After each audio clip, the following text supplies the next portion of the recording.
बांके बिहारी मंदिर के बारे में तो आपने सुना ही होगा। वृंदावन स्थित बांके बिहारी मंदिर को लेकर कई मान्यताएं हैं। यहाँ देश विदेश से लोग बांके बिहारी जी की एक झलक पाने के लिए आते हैं।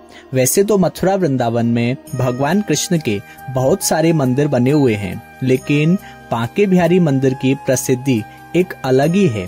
बांके बिहारी मंदिर कई चमत्कारों से भरा हुआ है। यहाँ जो भगवान कृष्ण की मूर्ति विराजमान है वह भी बेहद चमत्कारी है। मान्यता है कि इस मूर्ति में एक नहीं बल्कि 2 प्राण वास करते हैं। आइए जानते हैं कि बांके बिहारी मंदिर में मूर्ति कहाँ से आई और इसके पीछे के क्या रहस्य हैं। कब हुआ था बांके बिहारी जी का प्राकट्य?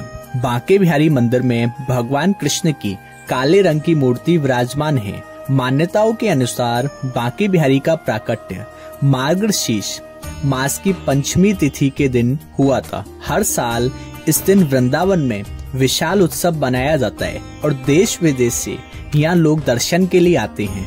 आइए जानते हैं बांके बिहारी मंदिर की मूर्ति की प्राकट्य की पूरी कहानी। कौन थे हरिदास जी? तानसेन जो एक संगीत सम्राट थे, उनके गुरु स्वामी हरिदास जी भगवान कृष्ण को अपना आराध्य मानते थे।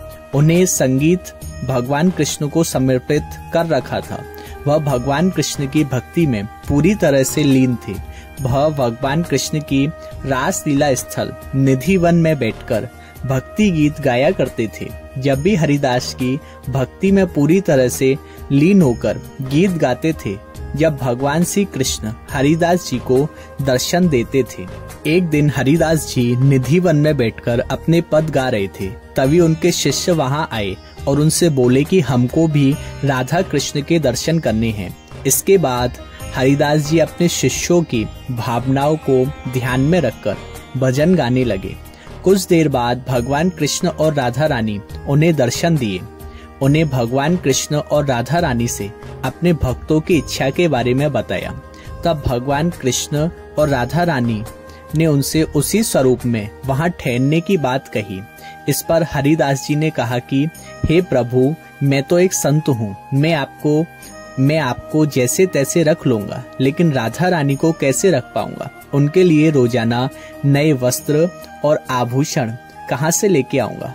हरिदास जी के ऐसे वचन सुनकर भगवान कृष्ण मुस्कुराने लगे और तभी राधा कृष्ण एकाकार होकर विग्रह के रूप में प्रकट हुए। स्वामी हरिदास जी ने उस मूर्ति का नाम बांके बिहारी रख दिया। बांके बिहारी राधा कृष्ण का ही मिला जुला एक स्वरूप है। यानी बांके बिहारी मंदिर में जो मूर्ति है उसमें कृष्ण और राधा दोनों के ही प्राणों का वास है। ऐसी मान्यता है कि विग्रह रूप में भगवान के दर्शन करने से व्यक्ति की सभी इच्छाएं पूर्ण हो जाती हैं।